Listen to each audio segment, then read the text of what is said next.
नमस्कार, मैं पंकज प्रसून।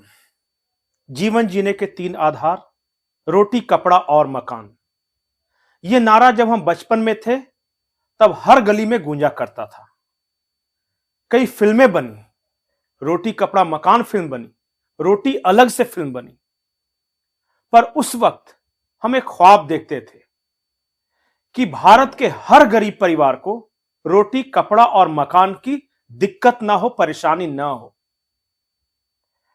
लेकिन आज भी भारत के अंदर कई ऐसे गरीब हैं जो रोटी और कपड़ा में इतना उलझ जाते हैं कि जिंदगी भर एक अदद मकान का सपना पूरा नहीं हो पाता। बहुत से ऐसे लोग हैं जो ये ख्वाबों में भी नहीं सोच पाते कि उनका अपना एक पक्का मकान होगा।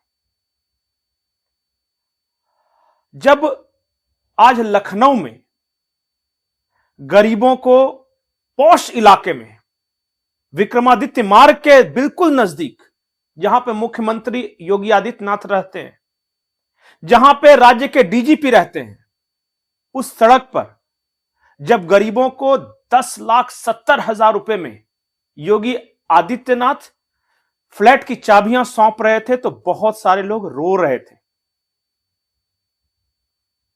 उनकी आंखों में आंसू थे। उन्होंने कभी सोचा नहीं था कि लखनऊ के इतने पॉश इलाके में महज 10 लाख रुपए में 2 कमरे का फ्लैट मिल जाएगा।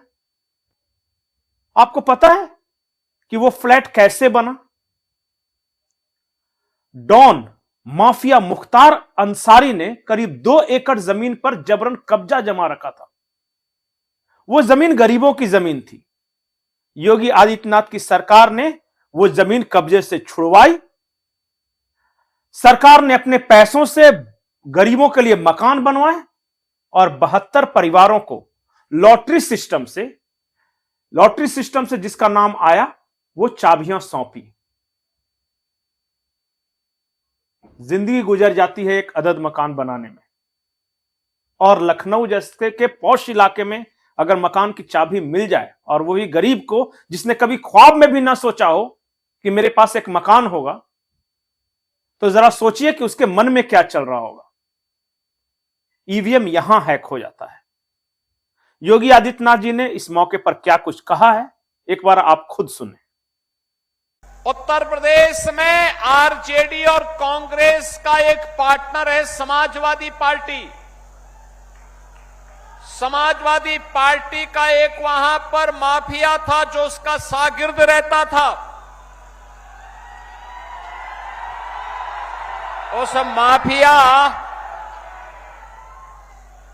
माफिया ने लखनऊ में समाजवादी पार्टी की सरकार के समय एक नहीं, गरीबों की जमीन पर और सरकारी जमीन पर 4 किले नुमे मकान बना डाले थे। हमारी सरकार आई, मैंने पूछा, भाई ये 4 किले नुमा बड़े बड़े बंगले किसने बनाए हैं? तो लोगों ने कहा कि फलाने ने। मैंने कहा भी ये तो कुख्यात माफिया है। लोगों ने कहा हां।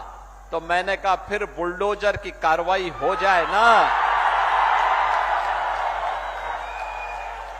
और बहनों और भाइयों, आज मुझे बताते हुए प्रसन्नता है, हमने उस जमीन को पहले प्लेन किया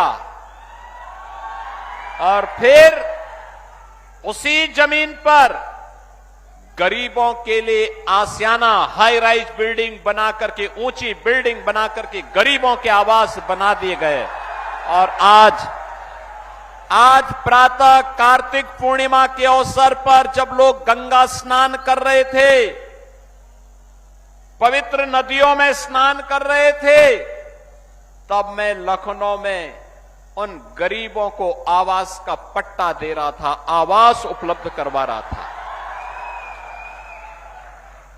बहनों और भाइयों, जो काम उत्तर प्रदेश में समाजवादी पार्टी करती थी, कमोबेश वही काम कांग्रेस और आरजेडी के लोग बिहार में करते थे। और इसलिए इनका उपचार केवल एनडीए है, एनडीए। बात सिर्फ लखनऊ की नहीं है। उत्तर प्रदेश के अलग अलग शहरों में, प्रयागराज, जहां अतीक अहमद नामक एक गुंडे ने गरीबों की जमीन कब्जा रखी थी, उस जमीन को छुड़वाया और 272 परिवारों को फ्लैट की चाबी सौंपी। आप कहते हैं ना कि बुलडोजर एक्शन कानून सम्मत नहीं है, या वो डर का प्रतीक है, खौफ का प्रतीक है, लेकिन जरा सोचिए कि उत्तर प्रदेश के अलग अलग शहरों में इन माफियाओं से, इन डॉनों से, इन गुंडों से जमीन छुड़वा कर अगर गरीबों को मकान बनाकर दिया जा रहा है, तब वो गरीब बुलडोजर को देख के तालियां बजाएगा या गालियां देगा। बात सिर्फ बुलडोजर एक्शन या फिर फ्लैट मकान देने की नहीं है। उत्तर प्रदेश के मुख्यमंत्री कहते हैं कि हमारे उत्तर प्रदेश में आज बच्चियां बेखौफ होकर सड़कों पर निकलती हैं और गुंडों को, छेड़खानी करने वालों को, शोहदों को पता है कि अगर किसी लड़की को छेड़ा, किसी लड़की के साथ, किसी बेटी के साथ गलत किया, तो अगले चौराहे पर यमराज उसका इंतजार कर रहे हैं। योगी जी ने कानून व्यवस्था के मुद्दे पर क्या कुछ कहा है, आप सुनिए। काशी में काशी विश्वनाथ धाम, कोई सोचता था उस संकरी गली में कुछ हो पाएगा? करने की इच्छा शक्ति होनी चाहिए, क्यों नहीं हो सकता? और बहनों और भाइयों, यही कहने के लिए आज हम लोग आए हैं, यही कहने के लिए आए हैं। हमें दुख था, यहां पर साल भर पहले यहां की एक बेटी जो वाराणसी में परीक्षा की तैयारी के लिए कोचिंग करने के लिए गई थी, उसके साथ एक दुखद घटना घटित हुई थी। हम उसकी जांच कर रहे हैं, एसआईटी गठित करेंगे और कोई दोषी होगा उसको सख्त से सख्त सजा दिला देंगे। बेटी का सम्मान होगा, हर बेटी को सुरक्षा मिलेगी और जो भी बेटी की सुरक्षा में सेंध लगाएगा उसका यमराज के घर के लिए टिकट कटवा देंगे। बिहार में 2 मॉडल निकलकर सामने आए एक दिन में। एक राहुल गांधी का ब्राजील मॉडल, जिसमें वो ब्राजील के किसी मॉडल का जिक्र कर रहे थे, और दूसरा उसी बिहार में योगी आदित्यनाथ यूपी मॉडल का जिक्र कर रहे थे। राहुल गांधी के ब्राजील मॉडल का क्या असर हुआ, यह हमें नहीं पता। चुनाव परिणाम आएंगे या आने वाले दिनों में शायद पता चलेगा कि उन्होंने ब्राजील का जो मॉडल दिखाया है उसका जनता पे क्या असर है।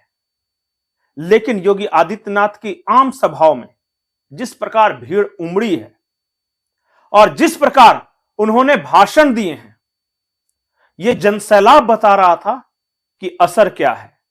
जब योगी आदित्यनाथ बिहार की धरती पर यह कहते हैं कि एक वक्त में गांधी जी के 3 बंदर थे और आज 3 बंदर हैं, दिल्ली का पप्पू, यूपी का टप्पू और बिहार का अप्पू, तो अचानक भीड़ तालियां बजाने लगती है।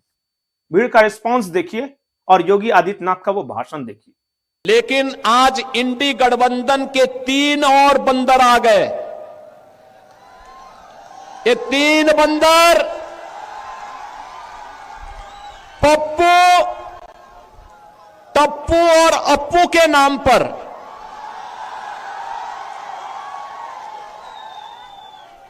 पप्पू, टप्पू और अप्पू के नाम पर पप्पू सच बोल नहीं सकता, अच्छा बोल नहीं सकता, टप्पू अच्छा देख नहीं सकता और अप्पू सच सुन नहीं सकता। दोस्तों, मैं बार बार एक बात कहता हूं कि सियासत दिलों को जीतने का नाम है। आप लाख भ्रम फैला लें, लाख मक्कारी करें, इधर उधर की सेटिंग करें, पर अंत में सफल वही होता है जो जनता के दिलों को छूता है। कोई फर्क नहीं पड़ता कि ट्विटर पर किसे ट्रोल किया जा रहा है, कोई फर्क नहीं पड़ता कि अंतर्राष्ट्रीय मैगजीनों में किसके बारे में क्या लिखा जा रहा है, कोई फर्क नहीं पड़ता कि अमेरिका, इंग्लैंड, फ्रांस ने किस पे बैन लगा रखा है। अगर आप जनता के दिलों पर राज करते हैं तो आप नरेंद्र मोदी प्रधानमंत्री बन जाएंगे, भले ही अमेरिका ने आपको अपने देश में आने पर रोक लगा रखा है। और एक बार अगर जनता ने आपको सत्ता के शीर्ष पर बैठा दिया तो फिर दुनिया की कोई ताकत आपको मना नहीं करती, बल्कि सभी झुककर सलाम करते हैं, जो कि नरेंद्र मोदी जी के साथ हुआ है। आज बहुत सारे लोग यह सवाल उठाएंगे कि योगी मॉडल क्या पूरे देश में सफल होगा। 2013 के पहले बहुत सारे लोग यह सवाल भी उठाते थे कि अरे वो तो गुजरात के हैं, क्या गुजरात मॉडल पूरे देश में सफल होगा। मैं मॉडलों के मेरिट या डिमेरिट पे नहीं जाता, मैं सिर्फ इतना जानता हूं कि जो मॉडल देश के गरीबों के दिल के करीब है वो पूरे देश में जाएगा, वो किसी प्रदेश तक सीमित नहीं रहेगा। अगर माफिया, गुंडे, जबरन जमीन कब्जा करने वालों से अगर कोई सरकार जमीनें छीनकर गरीबों को देगी तो गरीब तालियां बजाएगा। अगर कोई सरकार इस देश के 22 करोड़ गरीबों को गरीबी रेखा से ऊपर लेकर आएगी, उन्हें आवास बनाकर देगी, उनके घर में शुद्ध पानी पहुंचाएगी, उनको क्लीन इंजन यानी सिलेंडर देगी, उनको खाने का अनाज देगी, उनको शौचालय देगी, इज्जत घर का नाम देगी उस शौचालय को, तो वो सरकार रहेगी, आप चाहे कितना भी भ्रम, कितना भी अफवाह फैला लें। और यही भारत की जनता ने बार बार कहा है। 3 बार मुख्यमंत्री के रूप में नरेंद्र मोदी को जिताया, 3 बार प्रधानमंत्री के रूप में जिताया, योगी आदित्यनाथ को 2 बार उत्तर प्रदेश जैसे राज्य के मुख्यमंत्री के रूप में जिताया।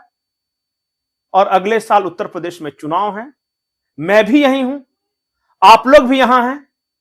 देखिए और समझिए, और भविष्य का इशारा मैंने कर दिया है। हमारे दर्शक प्रबुद्ध हैं, सब जानते हैं। नमस्कार।